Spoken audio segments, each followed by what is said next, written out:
y seguir armando a Ucrania, ayudarles en su defensa y combatir al invasor con todas las capacidades que tenemos a nuestro alcance. Hemos dado a Ucrania pronto 1.000 millones de euros, que puede parecer mucho, pero 1.000 millones de euros es lo que pagamos a Putin cada día por la energía que nos suministra. Desde que empezó la guerra le hemos dado 35.000 millones de euros. Compárenlo con los 1.000 millones que les hemos dado para armarles a los ucranianos. Esta gigantesca diferencia debe señalar también la necesidad de llevar a la práctica lo que el Consejo Europeo nos ha ordenado, disminuir la dependencia energética, y en eso la Comisión ejercerá sin duda su liderazgo, proponiendo las acciones necesarias para ello. Hoy acabamos con el carbón, pero es una parte muy pequeña de la factura. Nuestra independencia, nuestra autonomía energética pasa por el desarrollo de las energías renovables y, por una vez, la geopolítica y el cambio climático se dan la mano en un objetivo común. Finalmente, quiero insistir en una idea que me parece fundamental. Los europeos debemos tomar conciencia del mundo en el que vivimos. Somos el 5% de la población mundial, 5% de la población mundial.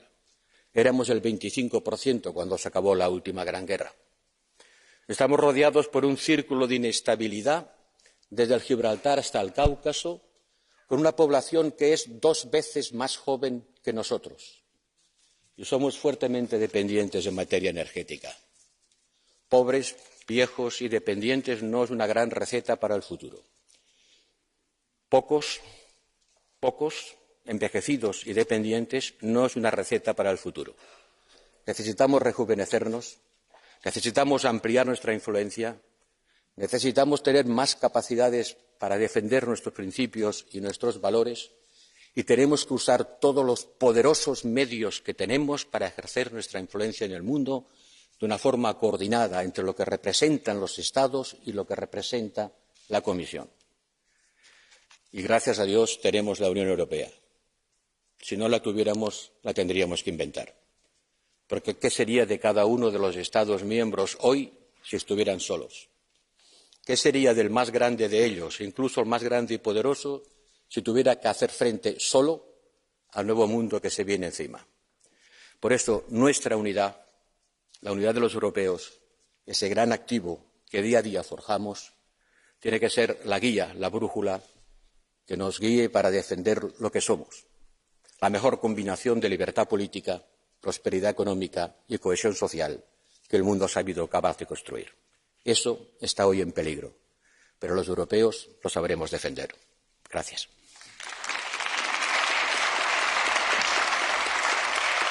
Thank you very much, High Representative Borrell. I now invite the President of the European Commission, Ursula von der Leyen, to take the floor. Thank you, Madam President, dear Roberta, Mr. President, dear Charles, High Representative, dear Josep, honourable members. Only 7 weeks ago, Bucha was a friendly and quiet suburb on the outskirts of Kyiv. But last week, humanity itself was killed in Bucha. It was killed in cold blood, executed with its hands tied and a bullet in the head. It was left to rot in the middle of the street or in mass graves. We have all seen the haunting images of Bucha. And we've heard the testimonies of those who speak freely again, now that the Russian army has left. They shot everyone they saw, one witness said about Putin's soldiers. This, honourable members, is what is happening when Putin's soldiers occupy Ukraine territory. They call it liberation. No, we call it war crimes, and we really have to give it this name. The European Union has set up a joint investigation team with Ukraine to collect evidence and testimonies on the ground. We will hold accountable those who are responsible for war crimes. The perpetrators must pay. After Bucha, more than ever, Europe stands firmly with Ukraine. We stand with Ukrainians in their devastated cities and their bomb shelters. We stand with them in their parliament, surrounded by sandbags and barricades. We stand with the millions who flee the invaders. And we will do everything in our power to ensure that they can return home safely. And this is the message HRVP Borrell and I will bring to President Zelensky when we will be visiting Kyiv at the end of this week. At this critical point in the war, we must increase the pressure on Putin again and the Russian government. And this is why we propose to tighten our sanctions even further. The fifth package has 6 pillars. First, we impose an import ban on coal from Russia, worth €4 billion a year. Finally, it was high time to do this step. It's the first time that we directly sanction the import of fossil fuels from Russia, thus cutting an important revenue source. Second, a full transaction ban on 4 key Russian banks, among them VTB, the second largest Russian bank. These 4 banks, which we now totally cut off the markets, represent 23% of the market share in the Russian banking sector. This will again weaken Russia's financial system. Third, a ban on Russian vessels and Russian-operated vessels from accessing EU ports. Additionally, we will propose a ban on Russian and Belarusian road transport operators. This ban will drastically limit the options for Russian industry to obtain key goods. And the fourth and the fifth measure are import and exports. Further targeted export bans worth €10 billion in areas where Russia is vulnerable, from quantum computing to advanced technology, semiconductors, machinery, transport equipment. With this, we will continue to degrade Russia's technological base and industrial capacity. Fifth, specific new import bans worth €5.5 billion to cut the money stream of Russia and its oligarchs on products from wood to cement, from seafood to liquor. In doing this, we also close the loopholes between Russia and Belarus. And the sixth measure is very targeted measures, such as a general ban on participation of Russian companies in any kind of public procurement in the member states, or an exclusion of all financial support, be it at European level, be it at member states level, to Russian public bodies. Because, honourable members, European taxpayers' money should not go to Russia in whatever shape or form. And therefore, we have to be tough on the measures, we have to be consistent in the sanctions, we have to be increasingly, gradually stepping up. Our sanctions are hard because they limit the Kremlin's political and economic options. They are smart because they affect Russia much harder than us. And, honourable members, these sanctions will not be our last sanctions. As I said already yesterday, yes, we've now banned coal, but now we have to look into oil, and we have to look into the revenues that Russia gets from the fossil fuels, and we really have to make an effort, for example, to take a share to the escrow, to an escrow banking system, so that we will really limit the source of revenues from Russia, from fossil fuels. It has to be an end with that, and this is the next step we will have to take together. More than 40 countries are applying sanctions like these, and we expect others to respect our measures, or at the very least, not to circumvent and undermine our sanctions. And this was our message to China at our summit last Friday. We made clear how crucial it is for us in Europe, but also for the rest of the world, to take a clear stance. A clear stance against Putin's war of choice, against the massacres of civilians, against this violation of the fundamental principles of the world order. And as a permanent member of the UN Security Council, China has a special responsibility to uphold international peace and security. And nobody can be neutral when faced with such naked aggression against civilians. This is not a war limited to Europe, which Russia has unleashed. This will also define how we globally treat such violence of international law in the future, and also China has to take a clear stance on that. Honourable members, Europe today is more resolute than ever to stand for the principles we cherish most. And to this aim, we also must protect ourselves from knock-on effects of this war. This is true for energy. We have to get rid of our dependency of fossil fuels, and for that we also have to diversify away from Russia.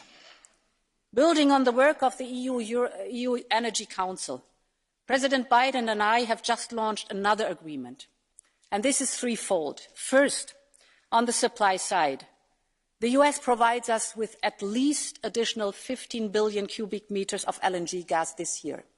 This gives us the opportunity to replace the Russian LNG this year.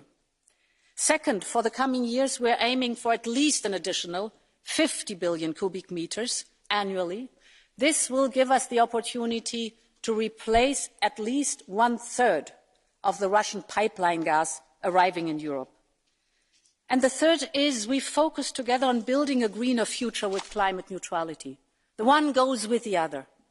We engage with our energy industry, the energy-intensive industry, to further reduce the demand. This is existential, that we look at the energy efficiency. And it is good news that the infrastructure we use for gas today can also be used to repurpose for clean hydrogen in the future. Thus, the US and the European Union have not only worked closely together on designing an effective and determined response to Russia's war, but we are also supporting each other in the transition towards a green energy.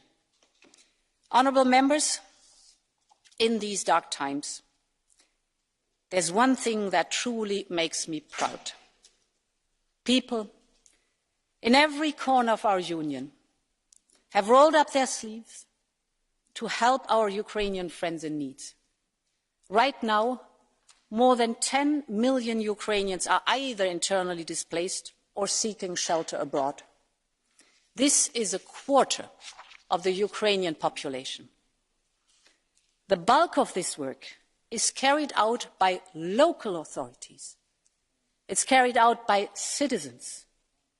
This is why we front-loaded 3.4 billion euros in cohesion funds to address the most urgent needs. This means classrooms, hospital beds, employment support in the regions that are hosting the largest numbers of Ukrainians. And here, the Polish people are amazing. The entire country is standing in solidarity with their Ukrainian guests. This is why, together with Prime Minister Justin Trudeau of Canada, we are convening a pledging event for Ukraine in Warsaw next Saturday for Ukrainian refugees in Ukraine and outside Ukraine. President Duda is joining us. We call our campaign Stand Up for Ukraine. And we'll do it together with the international advocacy organisation Global Citizen. We will mobilise support for people fleeing the invasion of Ukraine.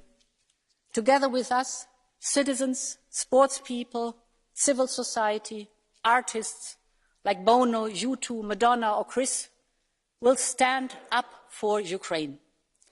They will call on governments. They will call on the business community to join our efforts. The brave people of Ukraine deserve solidarity from all around the globe. Slava Ukraine, long live Europe.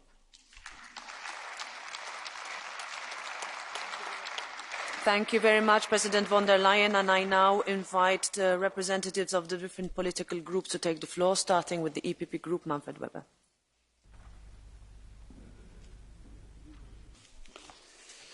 Sehr geehrte Frau Präsidentin Metsola, von der Leyen, Präsident Michel, Herr Hoher Beauftragter Borrell.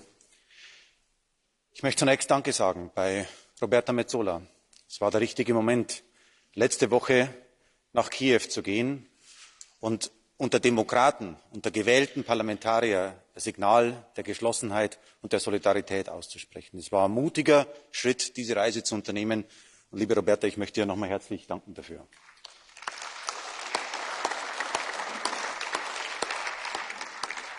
Jetzt auch die angekündigte Reise unserer Kommissionspräsidentin gemeinsam mit dem Hohen Beauftragten nach Kiew für nächste Woche.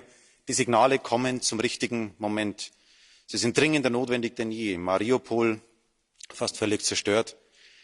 Deportation ukrainischer Bürger nach Russland, Massenvergewaltigungen ukrainischer Frauen durch Soldaten, durch russische Soldaten. Und jetzt am Wochenende Butscha. Hinrichtungen unbewaffneter Zivilisten, deren einziger Fehler es ist, dass sie Ukrainer sind. Es stockt einem der Atem. Man ist sprachlos. Und ehrlich gesagt ist man auch ein bisschen beschämt wegen der Ohnmacht, die einem kennzeichnet. Mir geht dabei die europäische Idee durch den Kopf. Das vergangene Jahrhundert war geprägt von Kriegsverbrechen. Es war geprägt von Massakern gegenüber Zivilisten, vom Genozid, ausgeführt durch deutsche Soldaten. Die Lektion, die wir daraus gelernt haben, war nie wieder, never again. Die Frage, die ich mir heute stelle, lebt dieser Geist? Wie stark ist dieser europäische Geist? Meinen wir es ernst mit dem Nie wieder? Nie wieder heißt zunächst der akute Versuch, Gerechtigkeit zu schaffen in dieser schwierigen Lage. Ermittlungen durchzuführen, gerichtsfeste Beweise aufzunehmen für die Kriegsverbrechen, die begangen worden sind. Die europäische Stützung ist wo immer möglich zu gewährleisten. Putin ist Kriegsverbrecher. Die Mörder von Butscha müssen vor Gericht gestellt werden. Ihr werdet euch nicht verstecken können. Kein Kriegsverbrecher darf sich in Europa sicher fühlen. Das ist das erste Nie wieder. Das zweite Nie wieder ist Waffen, Waffen, Waffen. Die Lieferungen reichen nicht aus, die wir derzeit den ukrainischen Freunden zur Verfügung stellen. Und es ist ehrlich gesagt eine Schande für Europa, dass es uns nicht gelingt, die Produktion jetzt schneller nach oben zu bringen, dass wir Waffen produzieren können. Wir brauchen auch schwere Waffen. Die Panzerlieferungen aus der Tschechischen Republik sind dabei ein gutes Signal. Und ja, wenn wir nicht bereit sind, eine Luftverbotszone aufzustellen, dann braucht die Ukraine Luftabwehrraketen, um sich selbst durchsetzen zu können. Nie wieder heißt auch, dass wir jetzt der Ukraine finanziell unter die Arme greifen. Wir haben Meldungen, dass in den nächsten Tagen der Staatsbankrott bevorsteht, weil Einnahmen fehlen und die Kosten trotzdem vorhanden sind. Deshalb darf Geld jetzt in dieser Frage keine Rolle spielen. Nie wieder heißt auch, das neue Sanktionspaket zu unterstützen. Ein Energieembargo. Kohle ist ein guter Schritt. Ehrlich gesagt geht einem durch den Kopf, warum dafür erst mal wieder neue Bilder notwendig waren, damit wir diesen Schritt gehen können. Aber wir wollen einen Schritt weitergehen. Ich glaube, bei den Verhandlungen als Europäisches Parlament ist jetzt ein breiter Konsens für unsere Entschließung zustande gekommen, dass wir auch einen sofortigen Stopp von Öllieferungen in die Europäische Union als Europäisches Parlament in Breite fordern. Da gibt es große Gewinne, die nicht mehr nach Russland fließen würden.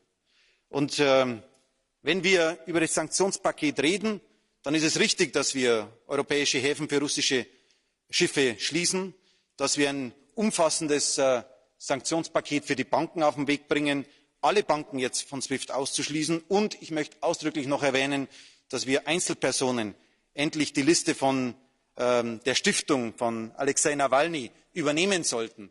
Dort stehen die Menschen drauf, die wir unter europäische Sanktionsliste nehmen sollten. Nie wieder heißt auch, dass keiner neutral bleiben kann. Und deshalb möchte ich mich ausdrücklich bei Charles Michel und Ursula von der Leyen bedanken für die Klarheit beim EU-China-Gipfel letzten Freitag. Es ist bedrückend zu sehen, dass China russische Propaganda übernimmt in ihrer Argumentation. Und speziell nach Butscha muss auch China wissen, wer Putin unterstützt, wer Russland unterstützt, steht auf der falschen Seite. Und es wird auch für uns Europäer die Frage im Raum stehen, ob wir glaubhaft ankündigen, gemeinsam mit den USA, wer Russland unterstützt, wer Waffen liefert, muss mit Konsequenzen rechnen. Und nie wieder heißt, dass wir eine Position der Stärke brauchen als Europäer. Europa muss sich bewaffnen. Die europäische Dimension fehlt leider Gottes bei den Initiativen. Wir kennen viele Initiativen auf nationaler Ebene, die Verteidigung zu stärken, aber die europäische Dimension fehlt dabei. Und die ist dringend notwendig. Nie wieder, liebe Kolleginnen und Kollegen, Massenhinrichtungen wehrloser Zivilisten, Massenvergewaltigungen, ein Genozid, ein Krieg. Putin ist das Gegenteil von dem, wofür Europa steht, die Idee Europas steht. Der Krieg in der Ukraine ist unser Krieg. Und deswegen stellen wir uns die Frage, werden wir dem gerecht? Handeln wir jetzt als Europäer nie wieder jetzt? Dankeschön. Thank you very much, Mr. Weber. And now, on behalf of the S&D Group, Irache Garcia Perez.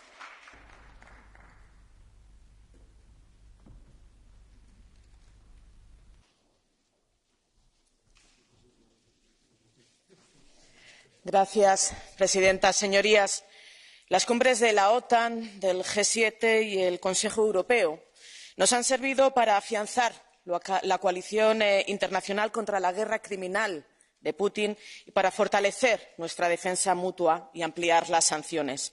En particular, la cumbre de la Unión Europea logra un acuerdo clave para comenzar a aliviar también el impacto sobre las familias y las empresas en los precios de la energía.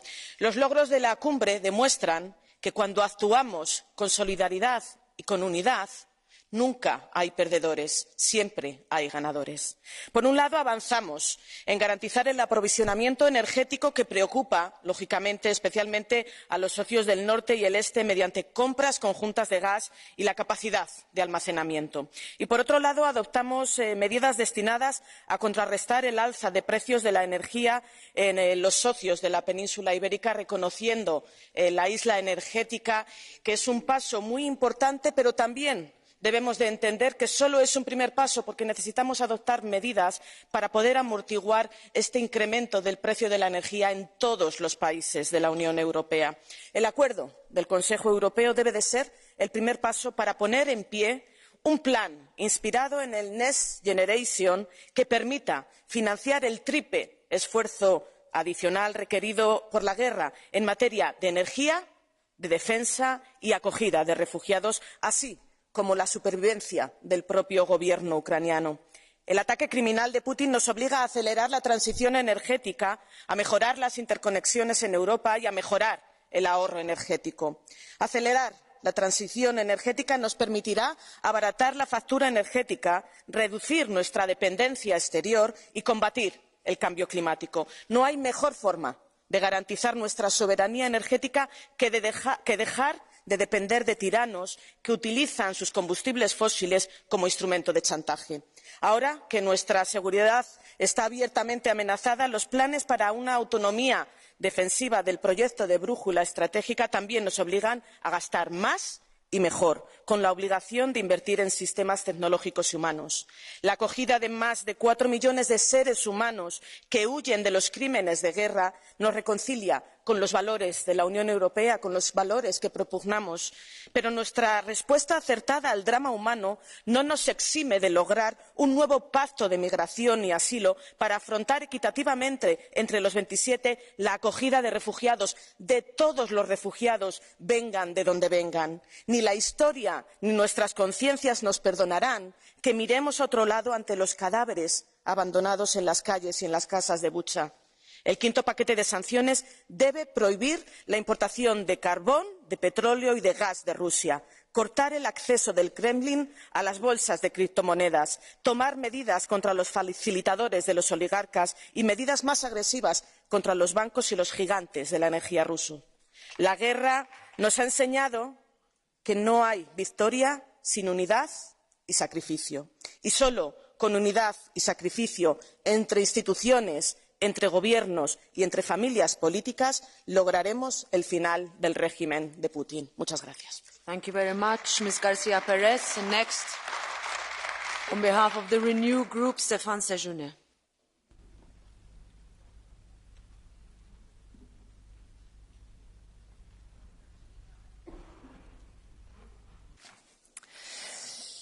Madame la Présidente, Monsieur le Président, chers hauts représentants, Boutcha et Irpin ont confirmé le caractère criminel, profondément immoral et inhumain de l'invasion russe en Ukraine. Ne pas agir suite à ces crimes aurait été une insulte à nos valeurs et un désaveu à notre humanité. Hier, l'Europe a une nouvelle fois démontré qu'elle pouvait décider au nom de son combat en Ukraine, au nom de nos libertés, au nom de la démocratie. Depuis le début de la guerre, nous appelions à Renew Europe à un embargo sur le charbon. Vous avez fait la moitié du chemin. J'espère que les États membres suivront ces recommandations. Nous accueillons aussi très favorablement les propositions sur l'interdiction d'accès aux ports, d'interdiction de transactions pour les nouvelles institutions et embargo ciblé. Mais nous savons déjà que cela ne sera pas assez. Nous savons que d'autres images vont rapidement inonder les réseaux sociaux et hanter nos consciences. À Kharkiv, à Mariupol, nous allons découvrir la brutalité et une barbarie avec des proportions insupportables, nous le savons. C'est pour cela que mon groupe vous propose d'aller plus loin, d'ores et déjà, pour préparer les prochaines étapes et ainsi préparer les esprits dans les capitales à l'inévitable. L'inévitable est que nous devons enclencher prochainement des nouveaux leviers, notamment l'exclusion effective de SWIFT, de toutes les banques et les institutions financières russes, un embargo temporaire sur le pétrole, nous le demandons depuis le début de l'invasion. Aussi sur le gaz, nous savons que c'est difficile, qu'il pourrait y avoir parfois techniquement des sujets insurmontables, mais à ce stade de l'horreur, nous devons nous y préparer. Un autre aspect souvent oublié de nos discussions est la nécessité de convaincre les pays tiers à suivre les sanctions européennes, au vu de nos liens commerciaux, parfois de l'argent que nous y investissons. Je suis assez surpris que certains pays ne soient pas plus solidaires avec l'Europe. Il faut continuer les efforts diplomatiques et il faut que la diplomatie européenne continue à convaincre. Ce n'est qu'en affaiblissant le régime de Poutine, économiquement, financièrement, commercialement, que nous le forcerons à rentrer dans une réelle négociation de paix pour l'Ukraine, pour la paix. Le message est d'aller un peu plus loin, mesdames et messieurs les présidents. Merci, Monsieur Sejourné. I now give the floor on behalf of the Green Group to Ska Keller.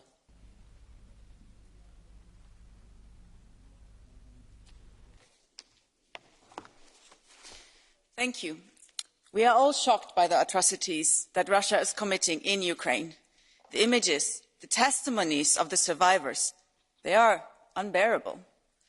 But we must not remain paralyzed. There can be no questions. These war crimes cannot remain without reaction. We must take action and respond with further sanctions against Vladimir Putin's criminal regime. Europe's answer must be decisive and united. We need to continue to support Ukraine in its efforts to defend its freedom, including comprehensive and immediate financial assistance. And we must ensure that those who are responsible for those atrocious acts will be prosecuted and held accountable in front of the International Criminal Court.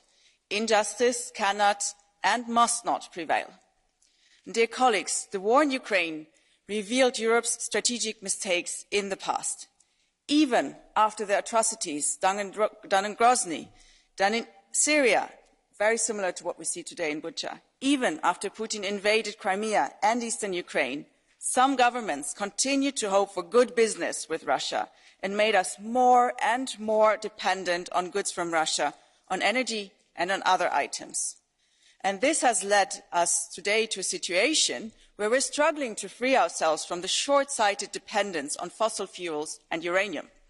Many mistakes were made, and now we need to make things right. We need to invest heavily in renewables and transition faster than we ever thought.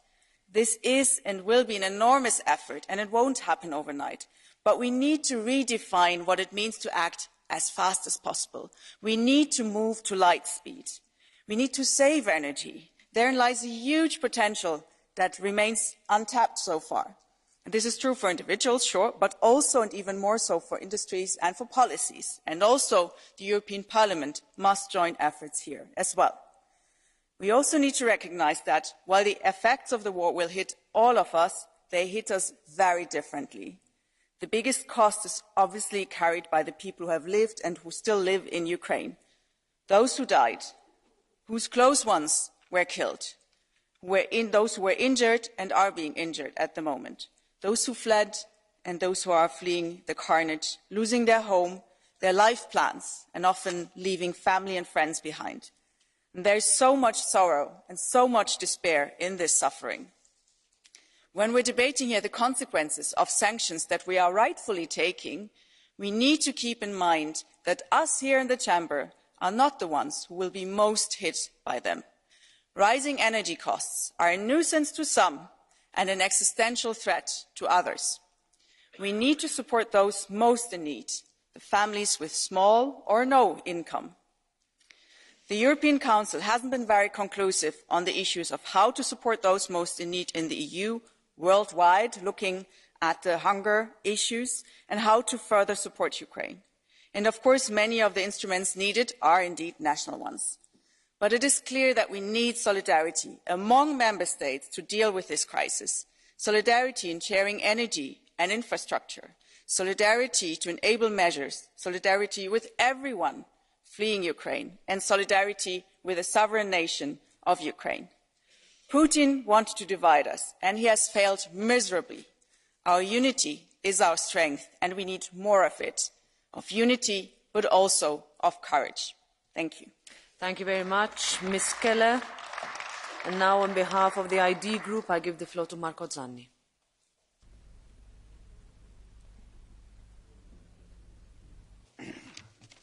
Grazie Presidente, Presidente della Commissione, Presidente del Consiglio, Alto Rappresentante. Prima di tutto un ringraziamento ancora al Presidente Metsola perché è stata la prima rappresentante di un'istituzione europea che ha voluto dare un messaggio forte di vicinanza al popolo ucraino e credo che in questa situazione conti molto anche questo.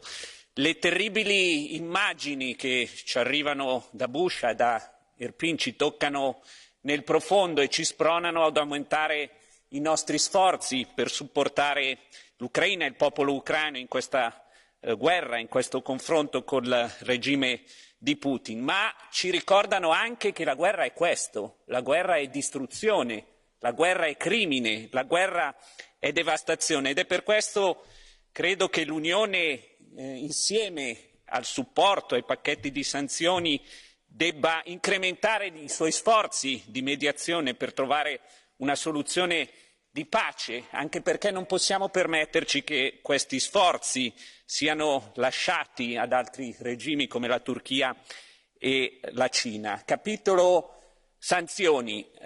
Quanto è stato proposto dalla Commissione, il quinto pacchetto è sicuramente un passo in avanti, ma non dobbiamo nasconderci che questo tema sta diventando un tema divisivo, principalmente per un motivo, perché sappiamo che l'impatto di questi pacchetti sanzionari è asimmetrico, ha degli impatti differenti in base ai differenti Stati membri e di questo dobbiamo tenere conto, dobbiamo essere chiari con i nostri cittadini che questo sforzo richiede un sacrificio e l'Unione Europea non può permettere che questo sacrificio ricada sulle spalle di cittadini e imprese che già stanno soffrendo, motivo per cui oggi in parallelo è necessario accelerare anche le discussioni su un pacchetto di aiuti che riduca queste asimmetrie. Credo che questo possa aiutare e rassicurare quegli Stati membri che oggi sono più reticenti in fare alcuni passi in questa direzione. Anche il ban sulle importazioni di carbone, è vero, è un passo importante, ma lei stessa, Presidente von der Leyen, ci ha dato le cifre, parliamo di 4 miliardi di euro annui di valore di queste importazioni e se rapportati al quasi miliardo di euro che ogni giorno paghiamo alla Russia per il resto capiamo che è poco e non ci sarà un impatto concreto. Sulle sanzioni, un altro tema, è importante che i pacchetti sanzionatori siano credibili. Purtroppo nelle scorse settimane su alcuni provvedimenti abbiamo visto come in molti casi l'Occidente abbia dovuto trovare delle soluzioni, diciamo, innovative, per usare un eufemismo, perché si è accorto che alcune sanzioni danneggiavano di più i nostri operatori, i nostri attori rispetto al regime russo. Quindi è importante che sui nuovi pacchetti questo elemento sia preponderante. Sull'autonomia energetica è importante che non venga fatta con ideologia ma con pragmatismo.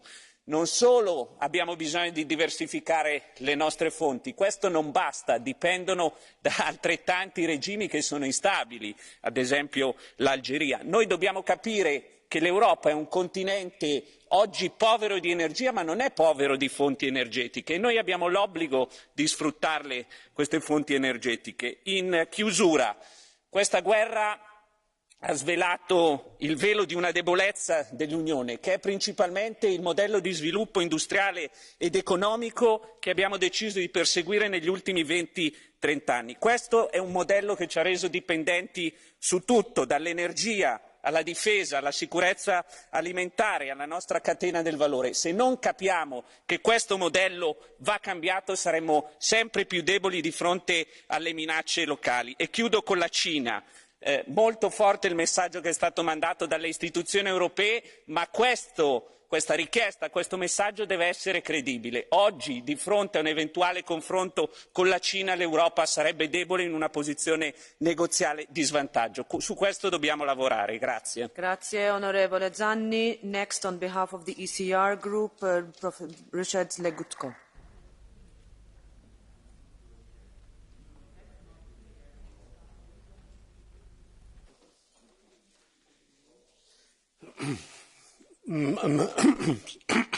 Sorry. Madam President, ladies and gentlemen, for anyone who has eyes to see, it must become clear that Putin's war will continue and that the EU's reaction has not brought the expected results. Despite the narcissistic, self-indulgent and self-congratulatory rhetoric of the European leaders, the sanctions have too many loopholes, and some of the West European governments are beginning to have second thoughts. They modify their position or quibble over technicalities. The SWIFT blockade, which was to be an atomic bomb, so far resembles more a firework. The ban on the hydrocarbons proposed, among others, by Poland and Latvia was not accepted by the Council. Instead, President Macron continues his absurd telephone conversations with Putin, and the German government continues its typical self-serving political game. This European hesitancy is precisely what Putin must have counted on when deciding to invade Ukraine. In the meantime, Russian economy has become stabilised, more or less. Moscow exchange is gaining profits. Russian ruble has gone up, and Gazprom gets 900 million euros a day. And there is a time factor. Putin has all the time he needs. He has wide support among the Russian population. His army is not badly equipped. He has been devastating Ukraine with the arms he bought from France, Germany and 8 other European countries, and this after the arms embargo that followed the annexation of Crimea. And Ukraine does not have time, as the war is being waged on her territory. People are killed, the cities ruined. Does Europe have time? Let us not delude ourselves. With the passing of time, Western Europe's reaction will weaken and a desire to have some sort of normalisation will increase. This happened in the past more than once, and I am afraid it might happen in the future. Anyway, I wouldn't bet it won't. Thank you. I give the floor now to Manon Aubry on behalf of the Left Group.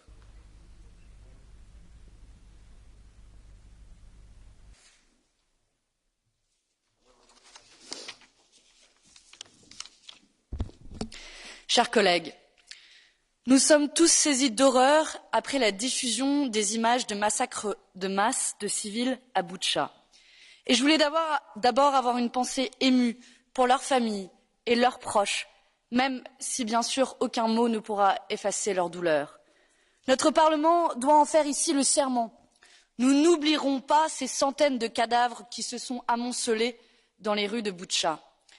Je pense aussi aujourd'hui à l'ensemble du peuple ukrainien qui subit des atrocités innommables mais continue de résister héroïquement face à l'agresseur russe. Je le dis ici avec gravité, cette situation a un responsable, Vladimir Poutine, qui devra payer pour l'ensemble de ses crimes de guerre, pour les viols utilisés comme une arme de guerre, pour le carnage d'Irpin, la destruction de Mariupol, pour les charniers de Boutcha. Face à la barbarie, Notre devoir est toujours d'opposer le droit. Les cours internationales compétentes doivent être saisies pour enquêter et juger ces actes de pure inhumanité qui ne peuvent rester impunis. L'Union européenne doit réagir avec la plus grande fermeté face aux exactions de Poutine. Des sanctions supplémentaires doivent être prises pour le forcer à mettre un terme à sa folle aventure guerrière. Nous le disons depuis un mois, nous devons taper davantage encore ces oligarques au portefeuille. C'est seulement ainsi que nous pourrons l'affaiblir suffisamment pour le contraindre à négocier. Et pour cela, il ne faut pas prendre un yacht, mais tous les yachts. Il ne faut pas prendre une villa, mais toutes les villas. Il ne faut pas prendre quelques millions, mais tous les milliards. Alors, Madame von der Leyen, je vous réitère notre demande. Pourquoi n'exigez-vous pas des paradis fiscaux européens la liste de tous les oligarques russes qui y détiennent des avoirs sous peine de sanctions massives? Alors que l'Ukraine risque la faillite, l'Union européenne doit par ailleurs faire tout ce qui est en ses moyens pour alléger le fardeau économique de l'Ukraine. On ne peut condamner le peuple ukrainien aux souffrances de l'austérité et des ajustements structurels qui s'ajoutent à celles de la guerre. Il faut s'y engager clairement, sans condition. Annulons la dette ukrainienne. Il a fallu par ailleurs aussi une guerre aussi grave que celle-là pour s'apercevoir de notre dépendance aux énergies fossiles. Et plutôt que de remplacer une énergie polluante par une autre, accélérer plutôt enfin le développement des énergies renouvelables, seule garantie de notre indépendance énergétique.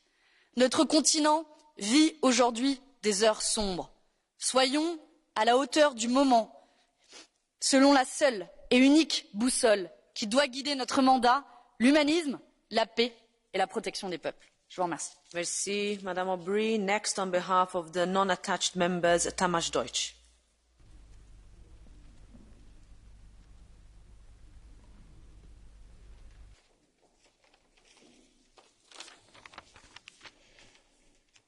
Mélyen tisztelt elnök asszony, az Ukrajnában dúló háború rettenetes emberi tragédiákat okoz. Mi magyarok azt akarjuk, hogy azonnal érjen véget a vérontás, és mi magyarok minden erőnkkel segítjük a háború elől menekülőket. Egy emberként mozdultak meg a magyarok, hogy segítsenek, és az elmúlt hetekben már majd 600 000 menekültet fogadtunk be, és hatalmas segélyszállítmányokat juttattunk el Ukrajnába. Ez az igazság, még ha kicsinyes politikai trollkodás részeként sokan szándékosan kihagyják Magyarországot a menekülteket befogadó országok felsorolásából. Kedves kollégák, mi magyarok ugyan elfogadni nem tudjuk, de lassan már megszoktuk, hogy Brüsszel politikai és ideológiai okokból évek óta szándékosan ártani akar Magyarországnak. Ez volt a baloldal politikai stratégiája, és a brüsszeli bürokraták beleálltak a baloldal pártján ebbe a kampányba. Vasárnap a parlamenti választásokon a magyar polgárok döntöttek, ez a baloldali politika csúfosan megbukott. Soha nem volt még ekkora felhatalmazásunk, mint most, történelmi többséget szereztünk a választásokon. Magyarországon a kereszténydemokrata politika, a konzervatív polgári politika és a hazafias politika győzött. A magyarok nem a Brüsszelnek tetsző véleményt fogalmazták meg a választásokon és a gyermekvédelmi népszavazáson. A brüsszeli bürokraták ezért a választások után azonnal rá is rontottak Magyarországra, és tegnap újabb eljárás megindítását jelentették be. Újabb eljárás, miközben háború dúl a szomszédunkban, és Európa egysége mindennél fontosabb. Nos, ebben a helyzetben is érdemes néven nevezni a dolgokat. A tegnap bejelentett újabb a Magyarországgal szembeni eljárásnak semmi köze nincs a jogállamisághoz, amit csinálnak, az nettó politikai büntetés. Ki kell éheztetni pénzügyileg az olyan tagállamokat, mint Lengyelország és Magyarország, harsogta a baloldal. És Brüsszel tegnap bejelentette, hogy megindítják ezt a régóta követelt kiéheztetési eljárást. Mert ennek az eljárásnak ez a pontos neve, kiéheztetési eljárás.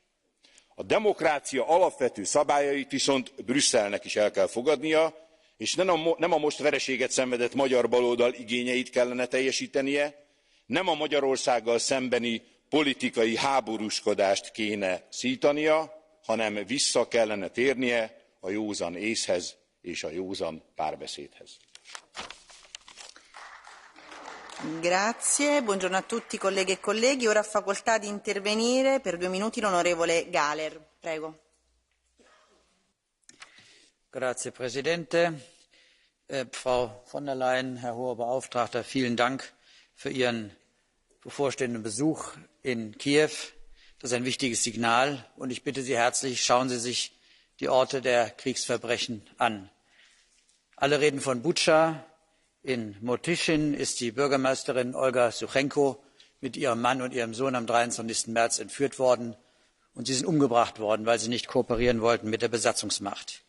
Wir wissen jetzt, was der Ukraine insgesamt bevorstehen würde, wenn die russische Soldateska weitere Teile der Ukraine erobern würde. Und deshalb müssen wir diesen Krieg gewinnen, um der Menschen willen.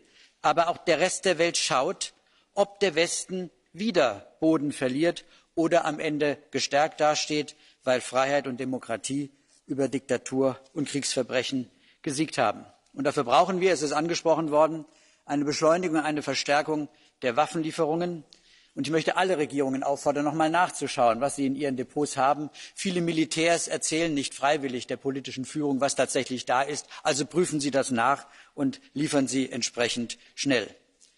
Und was die Sanktionen betrifft, wir wissen, das, was wir tun, das sind Trippelschritte.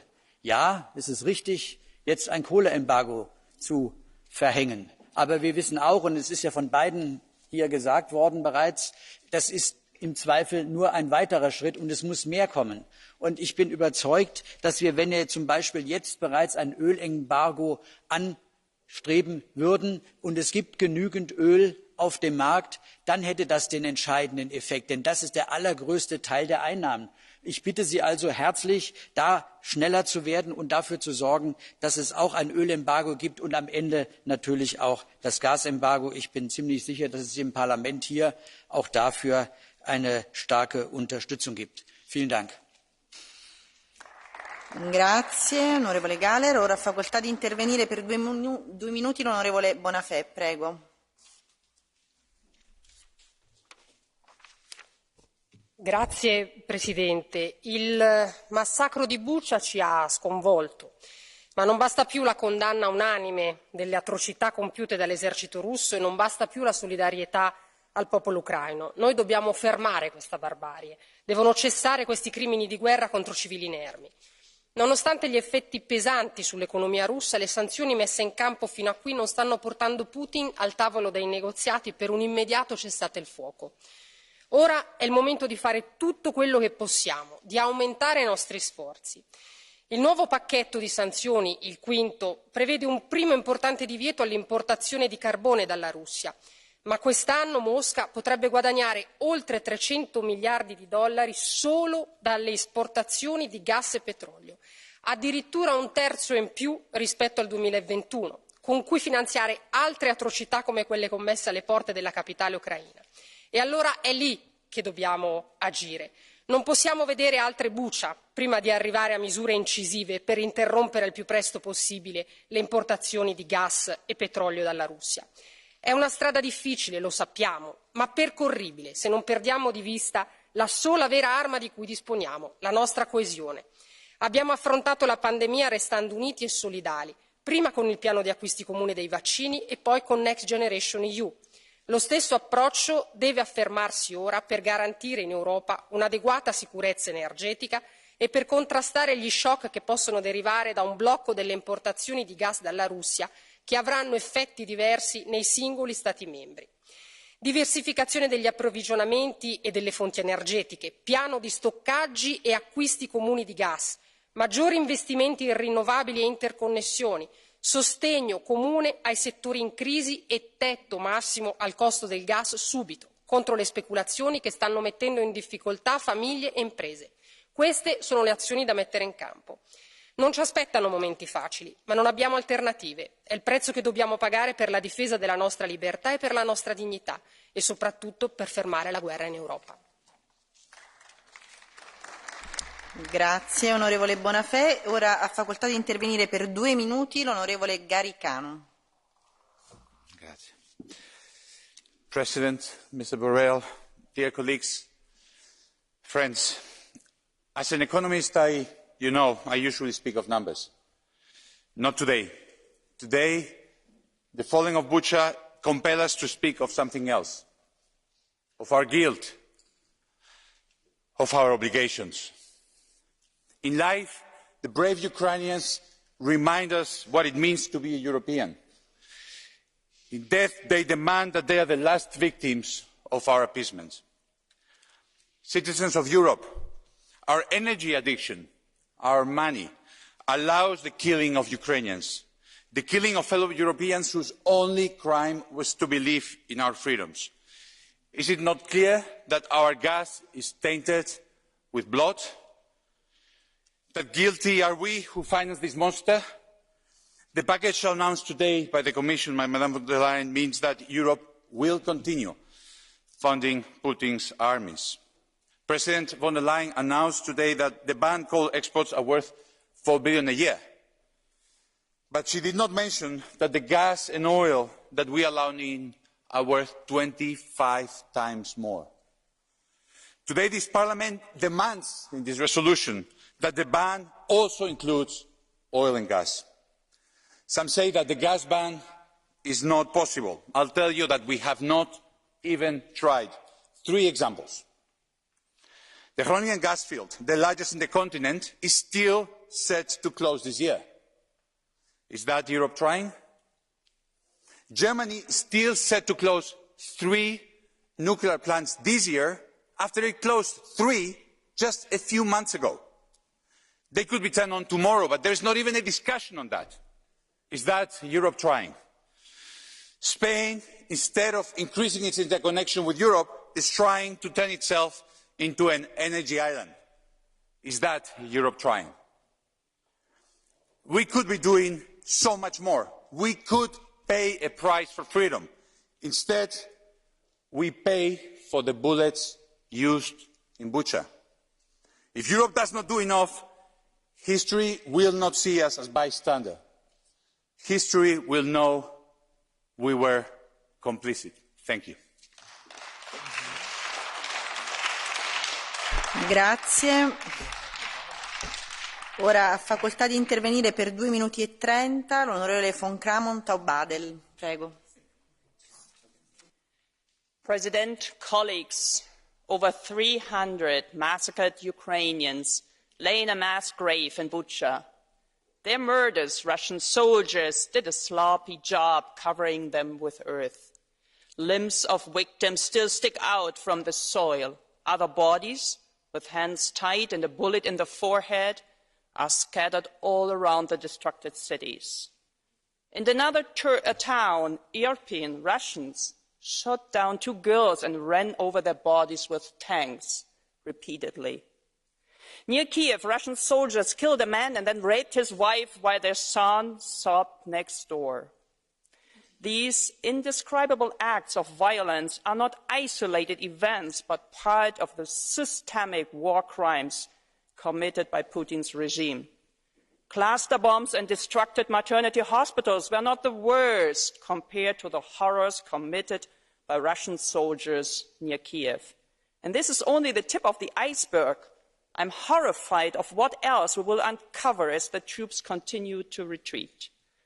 The deliberate killings of civilians are no accident. It has an ideological basis deeply ingrained in Russian society and propagated by Putin himself. For the Russian president and his supporters, Ukrainians as a nation should not be allowed to exist. For them, Ukrainians who disagree with that is a Nazi and needs to be eliminated. This, coupled with the brutality of Russian soldiers that endure the Dedovshchina and other abuses in the army, is a deadly recipe for genocide. Ukrainians have only one choice: either stand up for themselves or die as a nation. We too have a choice. We either betray Ukraine by watching frozen in fear, or we do everything possible to save this brave nation and also bolster our security. The correct choice should be obvious to everyone. As Putin is preparing a strike from the east, Ukrainians urgently need all kinds of defensive weapons.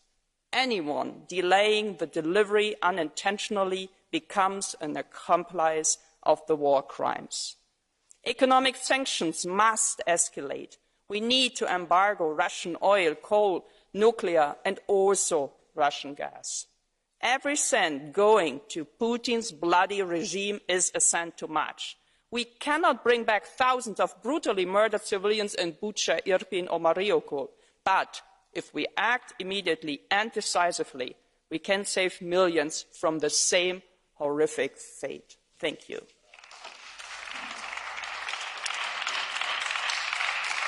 Grazie. Ora ha facoltà di intervenire per 2 minuti l'onorevole Madison. Prego. Thank you so much, Madam. Dear colleagues, I was just counting that we have 35 colleagues here.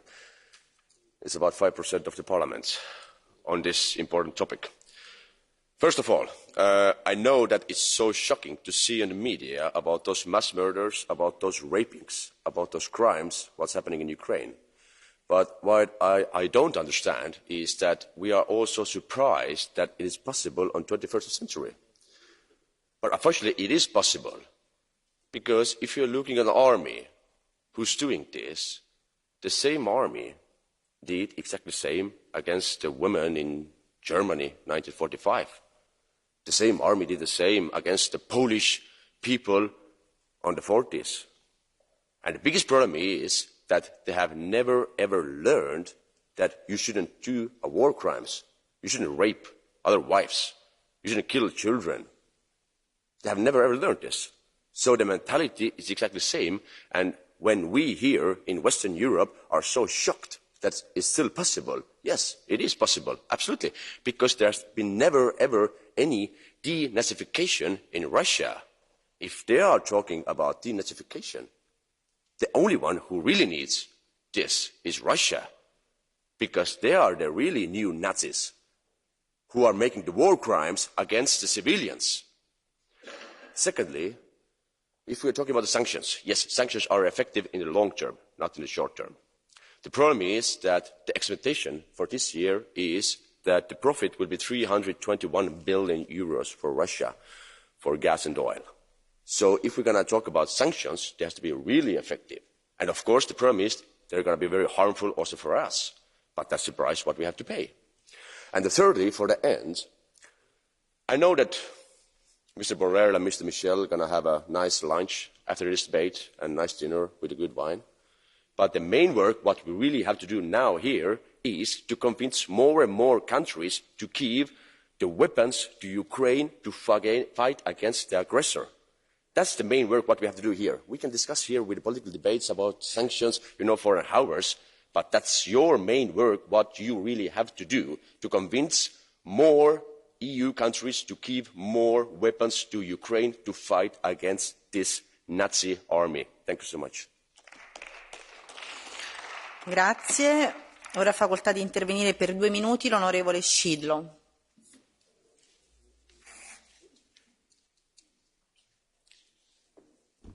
Dziękuję Pani Przewodnicząca, Panie Wysoki Przedstawicielu, Szanowny Panie Przewodniczący Charles, Szanowni Państwo. W Buczy do piwnic wchodzili tam, gdzie ukrywali się mieszkańcy, wchodzili rosyjscy sołdacy, kazali rozbierać się ludziom, gwałcili kobiety, w bestialski sposób mordowali mężczyzn. W Irpieniu w bestialski sposób zamordowali dzieci. Mariupol zniszczony. Ludzie cierpią. Takie obrazy, które dzisiaj wywołują nasz szok, oburzenie, nie wierzymy, że one się dzieją naprawdę. My w Polsce widzieliśmy w czasie II wojny światowej, kiedy Polacy byli mordowani przez Niemców, Rosjan, ale po tamtej wojnie wszyscy powiedzieli sobie nigdy więcej. Ileż razy słyszeliśmy te zapewnienia nigdy więcej. Te słowa padły również tutaj dzisiaj na tej sali. I zastanówmy się, ile w tym czasie było wojen, okrucieństwa, mordów. Po raz kolejny toczymy debatę na temat sankcji. Po raz kolejny zastanawiamy się, co trzeba zrobić, żeby zatrzymać Putina. Przyjęte zostały sankcje, a Putin dalej morduje. One nie działają.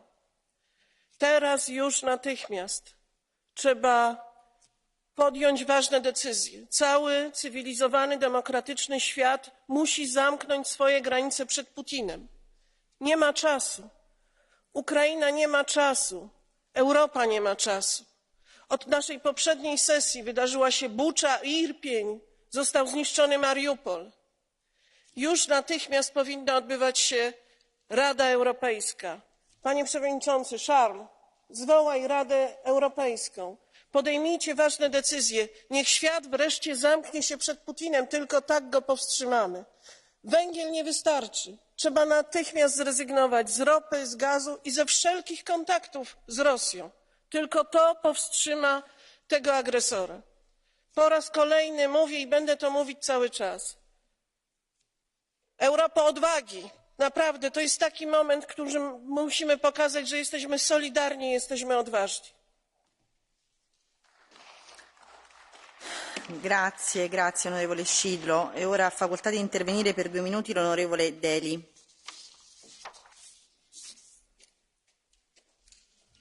Grazie, Presidente. So, the EU solution to the war in Ukraine is more war.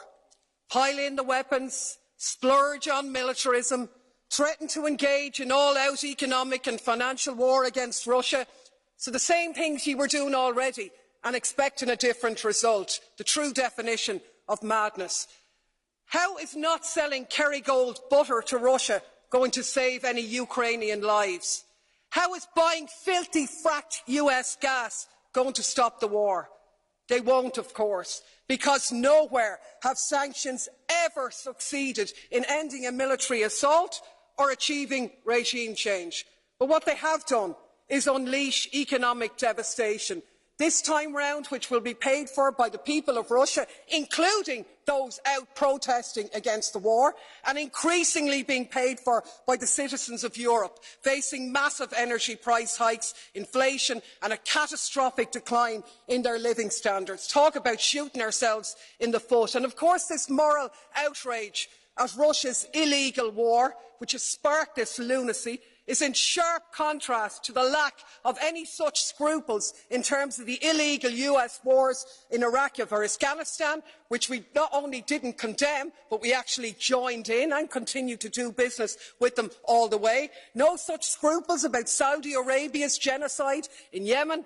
And even as the victims of those conflicts in the last few weeks meet to desperately seek financial pledges for their humanitarian crisis, they're being left short by billions, while we're happy to spend billions prolonging the war in Ukraine. Makes me absolutely sick. 7 weeks ago, German's Chancellor Schulz correctly said, peace in Europe cannot be won against Russia. But that's exactly what we're doing. Yes, Russia bears responsibility for this conflict. Of course they do.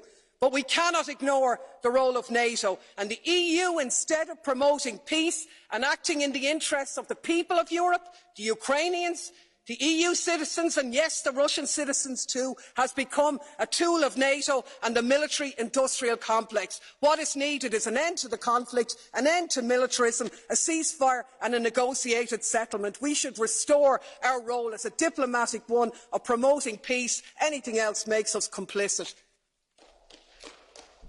Ok, grazie onorevole. Abbiamo una richiesta di intervento, un cartellino blu da parte dell'onorevole Giambaschi.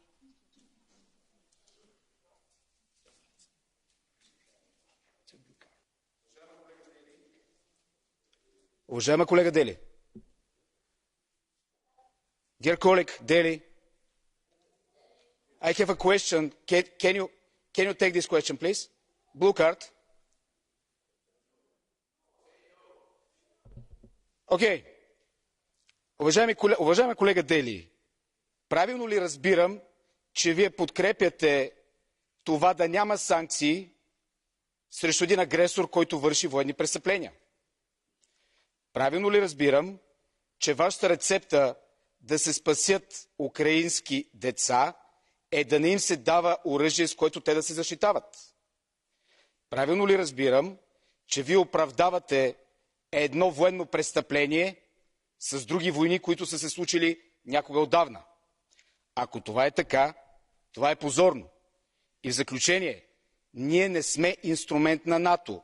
Ние сме НАТО и трябва да защитаваме всеки украински гражданин. Благодаря ви.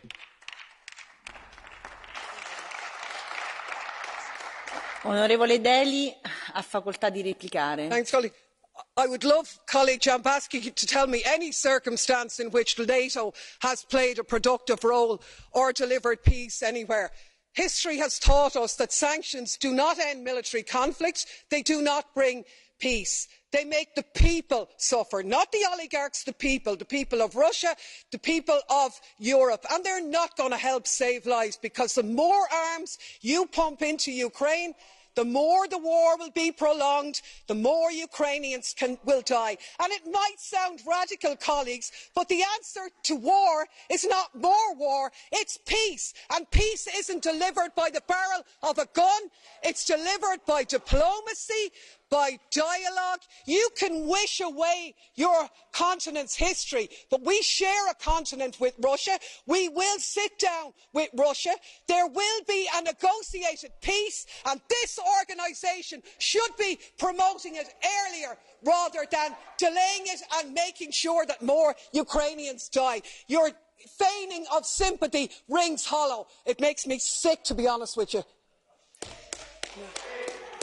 Grazie. Cari colleghi, onorevole Deli, le abbiamo dato facoltà di replicare, ora cerchiamo di mantenere la calma necessaria per proseguire il dibattito e di essere rispettosi delle opinioni di tutti i colleghi. Ora ha facoltà di intervenire per 2 minuti l'onorevole Meuthen, prego, ne ha facoltà. Frau Präsidentin, Herr Hoher Beauftragter Borrell! Seit nunmehr 6 Wochen erleben wir aufgrund der russischen Invasion in der Ukraine einen Krieg, der uns mit immer mehr und mit immer grauenhafteren Bildern des realen Schreckens für die Menschen in den umkämpften Regionen konfrontiert. Es ist überaus wichtig, dass wir als Europäische Union in diesen Zeiten unmissverständlich auf diese Aggression antworten. Dabei ist es aber ebenso wichtig, dass wir uns nicht von unvermeidbar entstehenden Emotionen übermannen lassen und dass wir dem ganzen Grauen zum Trotz einen klaren Kopf in unseren Entscheidungen bewahren. Das Ziel ist vollkommen klar. Jeder Mensch mit Herz und Verstand teilt das. Dieser Krieg muss schnellstmöglich beendet werden. Um dazu beizutragen, dass das geschieht, setzen wir Sanktionen gegen Russland ein. Damit Sanktionen den gewünschten Effekt haben, die Geschichte lehrt uns, dass das sehr oft nicht der Fall ist, müssen sie scharf, wirksam und zielgerichtet sein. Sie müssen Putin und seine Kriegsmaschinerie treffen. Dabei sind gewisse Nebenwirkungen, die auch uns selbst treffen, leider unvermeidbar. Das stimmt. Aber Sanktionen, die primär unsere eigenen Bürger, unsere eigenen Volkswirtschaften in den wirtschaftlichen Ruin treiben, wie exemplarisch ein kurzfristiges totales Gasembargo dies täte, verbieten sich. Niemand wäre damit gedient, wenn wir ökonomisch suizidale Sanktionsentscheidungen treffen.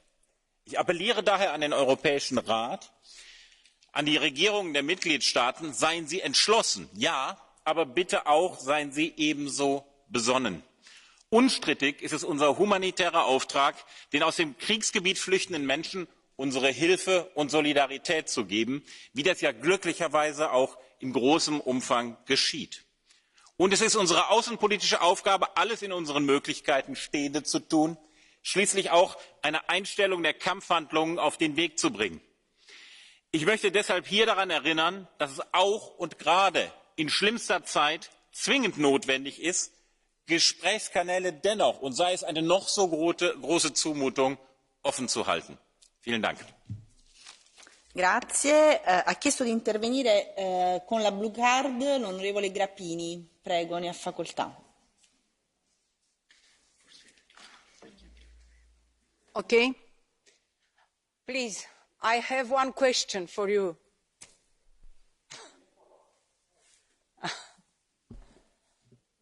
Okay. Stimate coleg, ați folosit de mai multe ori rațiunea. Să folosim rațiunea. Ați folosit de asemenea expresia că sancțiunile care noi le-am pus nu ajung. Pe mine m-ar interesa ce măsuri concrete considerați că nu le-am luat încă, pentru că până la urmă dezbaterea asta trebuie să aducă propuneri față de Comisie și de Consiliu să facem ceva mai mult decât, dar n-am înțeles de la dumneavoastră decât că trebuie să fim mai raționali. Puteți să ne spuneți concret ce ar trebui să facem să oprim războiul, să oprim moartea oamenilor și să ajutăm acești oameni? Mulțumesc! Grazie, facoltà di replicare l'onorevole Meuthen. So, ich hoffe, das funktioniert. Ja, Maske ab. Schauen Sie, es geht mir darum, mit Besonnenheit zu reagieren. Ich halte die Sanktionen, die wir derzeit getroffen haben und auch die neuen, die wir treffen, für richtig.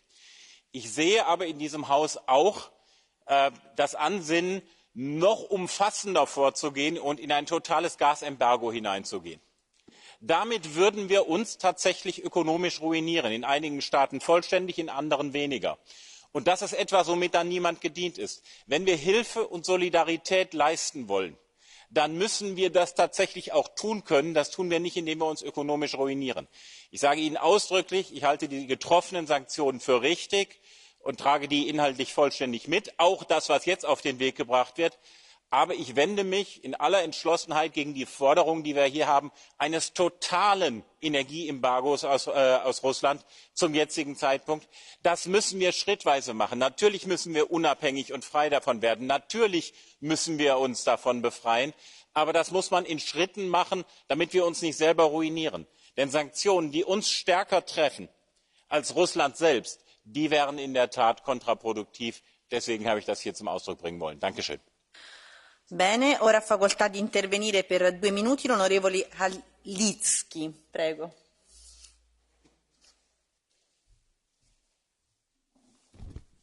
Szanowni Państwo, nie ma słów, by opisać ten dramat Ukraińców, te zbrodnie, które widzimy codziennie i mamy te obrazy przed oczyma. Zbombardowana Ukraina, kobieta zabita przed jej domem, zrujnowanym domem i te klucze od mieszkania, które wypadły z breloczkiem, z flagą Unii Europejskiej. Tak, to nie tylko zbombardowana dziś Ukraina i zabijani Ukraińcy są dzisiaj, to także atak Putina na nasz europejski dom, na nasz porządek i bezpieczeństwo i dlatego Ukraińcy walczą za nas, a my nie możemy tracić czasu i musimy być zjednoczeni, stanowczy, bardzo zdeterminowani w pomocy Ukraińcom, ale też w przywróceniu pokoju i ładu. Ukraińcom potrzebna jest dzisiaj broń, ciężka broń, czołgi, rakiety, amunicja, ale mamy też broń w ręku, broń ekonomiczną. I wzywam was wszystkich ponad podziałami, od lewa do prawa, ponad narodowymi egoizmami, bo to nie jest patriotyczne być egoistą dzisiaj. Nie ma czasu na kalkulacje ekonomiczne. Potrzebne jest pełne embargo na węgiel, ropę, ale też gaz. I jest poprawka, która pozwala nam stanowczo i zdecydowanie wypowiedzieć się jako Izba i zorganizować presję na nasze rządy. To potrzebne jest teraz, a nie as soon as possible. Co to znaczy? Gdzie techniczne i analityczne, jakieś ekonomiczne dywagacje? Dziś Parlament musi powiedzieć jasno. Odciąć Putina od euro. Każde euro to euro na armię i zbrodniarzy, a gazociągiem płynie krew. I my musimy jasno powiedzieć stop, zatrzymajmy to. Embargo, pełne embargo dzisiaj, teraz, now, immediately. Wzywam was, byśmy byli solidarni, zjednoczeni. Poprawmy tę rezolucję. Jest poprawka, która może uczynić z nią jasną, stanowczą, jasny sygnał dla całej Europy. Dziękuję. Grazie. Ha facoltà di intervenire per 2 minuti l'onorevole Belka.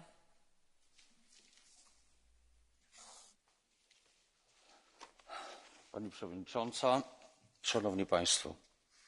Czas politycznej poprawności już dawno się skończył.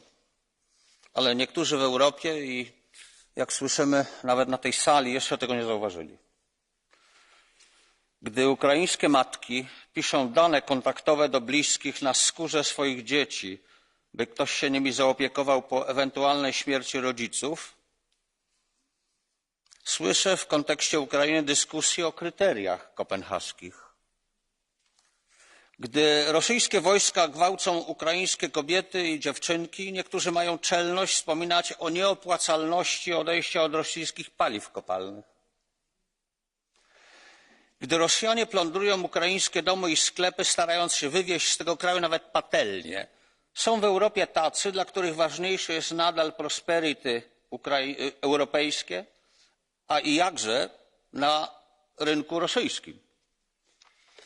Gdy Rosjanie próbują wymordować europejski naród, jest jeden przywódca kraju w Europie, dla którego prawdziwym wrogiem jest prezydent Ukrainy.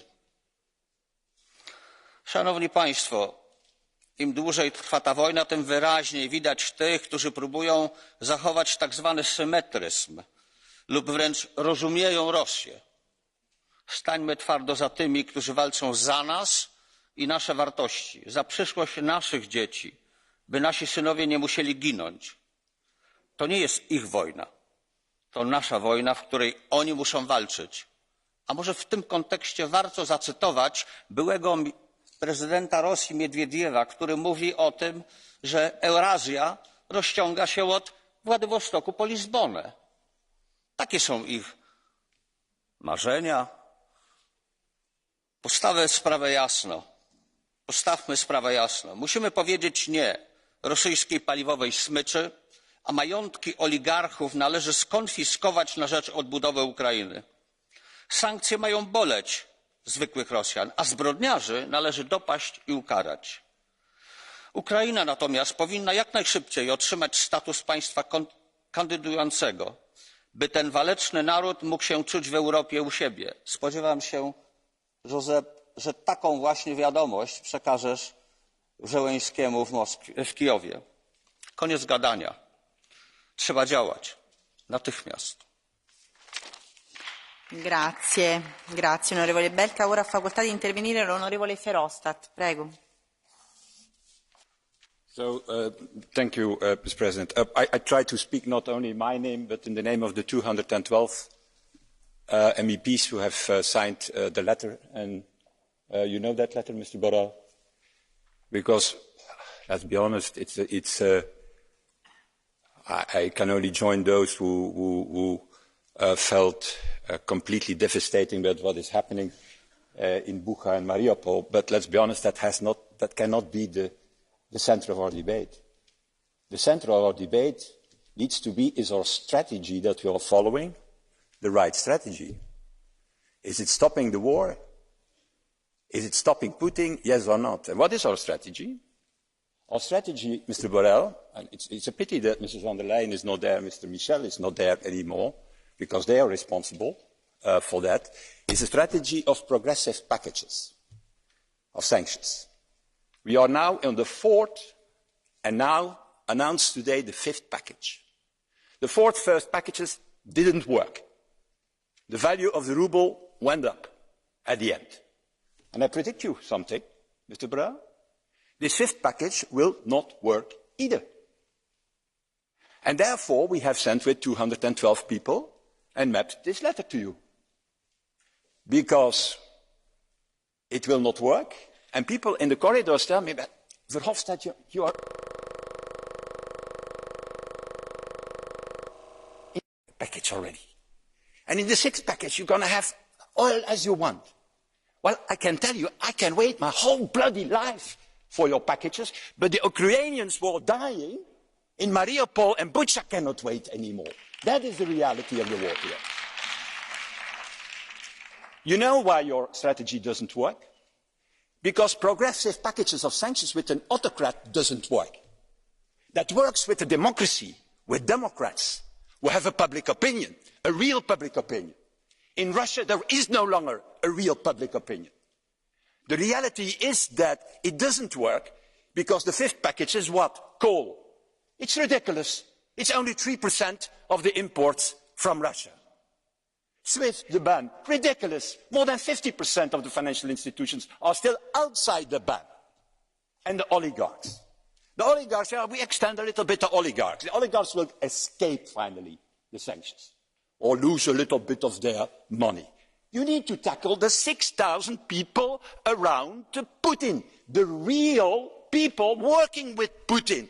And we have the list. Alexei Navalny, the foundation of Navalny, has made a list of 6,000 people. These people you need to tackle. And so I have a request to you. I'm sorry that I'm telling it to you because I think that for 90% you agree with me, in fact. I'm pretty sure about that. So I wanted to say that to Michel and to von der Leyen. In the name of this 2012, it's time to change your strategy. It's time to have an extra European Council the fastest as possible and to go for the full package of sanctions immediately so that you can really make a difference. All the rest will not work. All the rest will prolong the war. All the rest will be more killings on the Ukrainian side. And finally, a little advice to my friends in Germany. I think that after the horrors of the Second World War, there have emerged, I'm finishing, a strong and democratic Germany, a very strong and democratic Germany. But from such a Germany, I expect leadership, leading by example, and not dragging defeat, as we see it today. Grazie onorevole Verhofstadt. Come vedete io cerco di essere tollerante con i tempi perché mi pare un dibattito centrale per il presente e per il futuro della nostra Unione, quindi sto cercando di lasciar terminare a tutti i loro interventi. Ora ha facoltà di intervenire l'onorevole Pedicini, prego, ne ha facoltà. Grazie Presidente. Io inizio dicendo che condanno fermamente questo attacco militare russo in Ucraina e sono assolutamente dalla parte del popolo ucraino, ovviamente. Lo dico in partenza per non essere frainteso. E sono anche dalla parte del popolo europeo che inconsapevolmente sta assumendo i maggiori rischi di questa guerra e i maggiori costi di questa guerra. In nome di tutte queste persone io credo che noi dovremmo dire qui chiaramente se questa guerra la vogliamo vincere, se siamo qui per vincerla o se siamo qui per fermarla questa guerra. Perché se ascoltiamo le dichiarazioni dei principali leader occidentali, se ascoltiamo le parole di Biden, se ascoltiamo le parole di gente come Boris Johnson, non riusciamo mai a trovare la parola pace in quello che dicono. Io credo francamente che nessuna di queste persone abbia realmente l'intenzione di fermare questa guerra. E non importa quanti ucraini stanno morendo o quanti cittadini europei soffriranno, loro non la vogliono fermare questa guerra. Allora la prima domanda che faccio è: si può vincere questa guerra? Davvero crediamo di poter sovvertire, di poter rovesciare il regime di Putin senza che Putin prima utilizzi il nucleare? La seconda domanda che faccio è: che cosa vogliamo noi europei? Ci rendiamo conto che da una parte stiamo dando le armi agli ucraini, dall'altra stiamo dando il denaro alla Russia e nel frattempo stiamo imponendo delle sanzioni che gravano soltanto sui cittadini europei.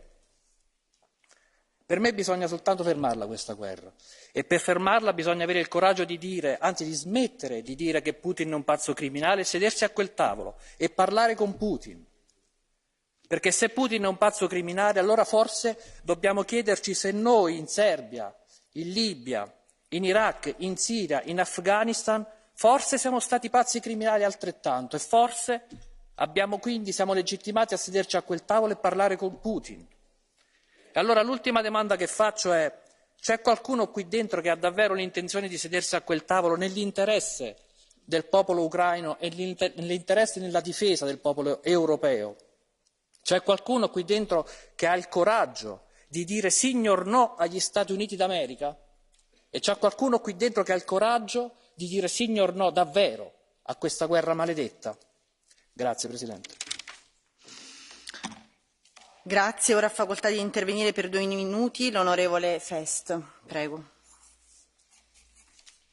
Frau Präsidentin, Herr hoher Vertreter, dieser Krieg ist furchtbar und wer sich von den Bildern aus Butscha oder Mariupol nicht berühren lässt, der lässt sich wahrscheinlich von gar nichts mehr berühren. Dieser Krieg muss so schnell wie möglich beendet werden. Aber diese Gefühle sollten uns nicht übermannen, und bei allem Verständnis für die Sanktionspakete, die hier bereits beschlossen wurden, habe ich doch große Bedenken, wenn ich höre, dass Herr Halicki oder Frau Szydło oder auch Herr Gahler ein vollständiges Öl- und Gasembargo fordern. Das sagt sich so leicht, aber dann sollten Sie auch alle Ihren Wählern sagen, was das bedeutet. Es bedeutet nämlich nicht, dass man lediglich zu Hause die Heizung um 2 Grad runterstellt, sondern es bedeutet viel mehr. Es gibt in Deutschland inzwischen mehrere Studien von Experten, die ausgerechnet haben oder die sich darüber Gedanken gemacht haben, was ein vollständiges Öl- und Gasembargo tatsächlich bedeuten würde. Es würde zuerst bedeuten, dass die gesamte petrochemische Industrie in Deutschland sofort zu einem Ende käme. Fällt aber die petrochemische Industrie aus, kommt auch der Anlagenbau, die Automobilindustrie und die Konsumgüterindustrie zu einem Stillstand. Es wird nichts mehr produziert. Und, das ist wichtig, sie kommt nicht nur zu einem Stillstand in Deutschland, sondern sie kommt auch in vielen anderen europäischen Mitgliedstaaten zu einem Stopp. Das hieße, wir haben sofort mit mehreren 100.000 Arbeitslosen zu rechnen. Die Zulieferindustrie geht vor die Hunde. Und was das politisch bedeutet, das sollten Sie alle genau im Blick haben. Es wird eine schwere Rezession vorhergesagt, die vergleichbar mit der Rezession 1929 wäre. Was das für Europa bedeutet, wenn Deutschland als der Motor der Wirtschaft ausfällt, das sollten Sie alle genau im Blick haben, denn auch für die Mitgliedstaaten bedeutet das deutlich weniger Geld, wenn Deutschland als Nettozahler der EU ausfällt. Also ein Totalembargo von Gas und Öl ist wirtschaftlicher Suizid. Das ist leider, diese Verlegenheit, in der wir sind, ist leider das Erbe von Angela Merkel. Aber ich bin für harte Sanktionen. Ich bin vor allem für alle Waffenlieferungen in die Ukraine, um den dortigen Kämpfern zu helfen. Aber wir sollten sehr vorsichtig sein. Wirtschaftlichen Selbstmord zu begehen, um der Ukraine zu helfen, ist sicherlich der falsche Weg. Vielen Dank. Bene, ora ha facoltà di intervenire per 2 minuti l'onorevole Fotyga.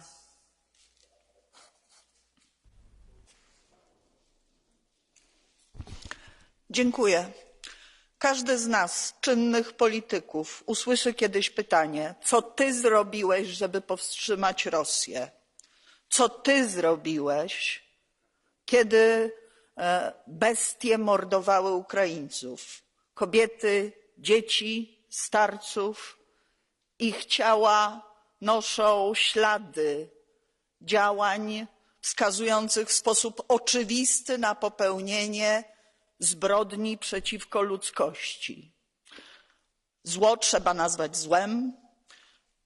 Naszym obowiązkiem, naszym prawnym obowiązkiem wynikającym z prawa międzynarodowego jest zrobić wszystko, żeby to zło powstrzymać jak najszybciej poprzez zmasowane całkowite sankcje szczelne, nałożone w solidarności i wypełniane w solidarności. Także poprzez dostawy broni, bo Ukraińcy walczą w wojnie sprawiedliwej.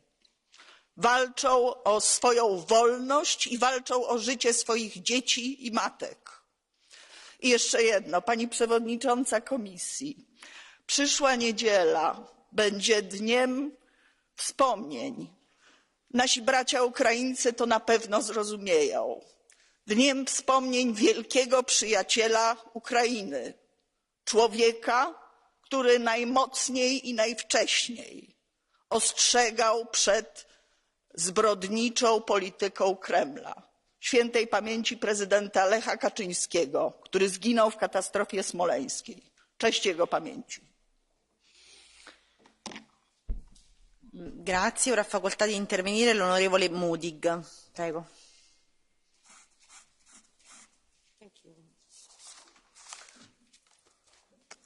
Arvoisa rouva puhemies, Venäjän julma ja laiton sota Ukrainaan on tuomittava ja viime päivien uutiset venäläisten hirmuteoista tulee tutkia perusteellisesti ja riippumattomasti ja syylliset on saatettava kansainvälisen sotarikostuomioistuimen eteen.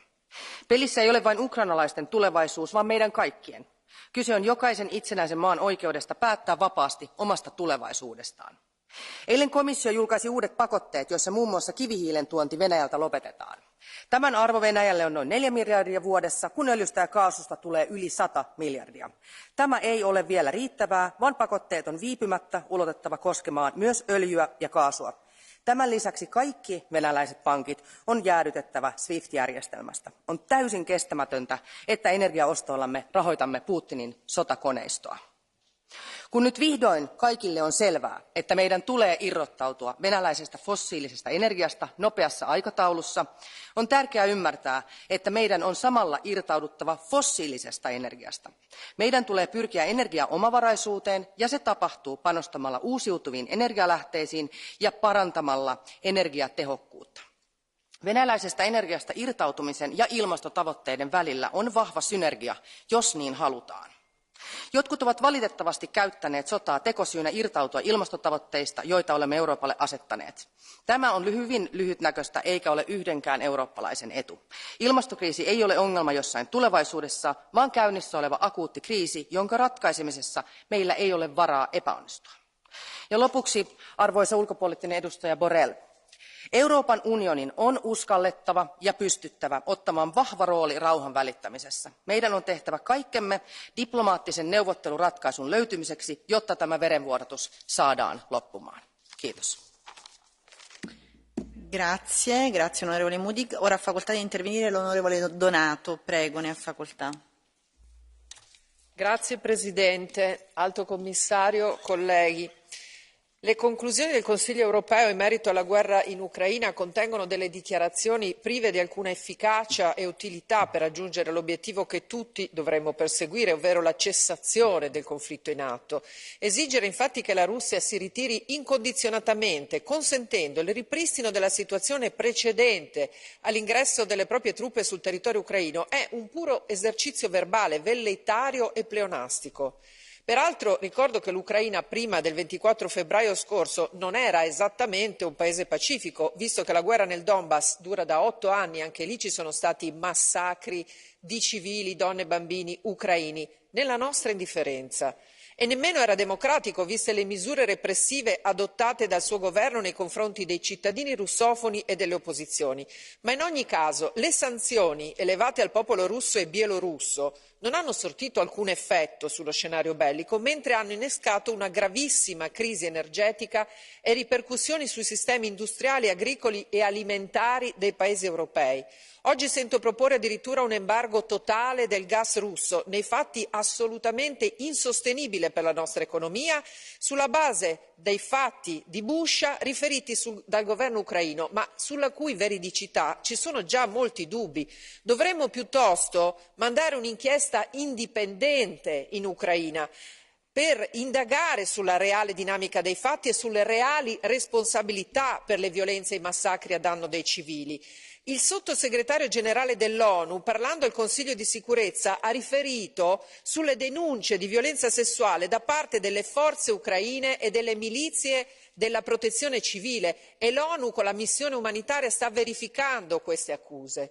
Quindi ulteriori finanziamenti europei all'industria delle armi o ulteriori sanzioni potranno solo prolungare questa guerra, aumentando il conto delle vittime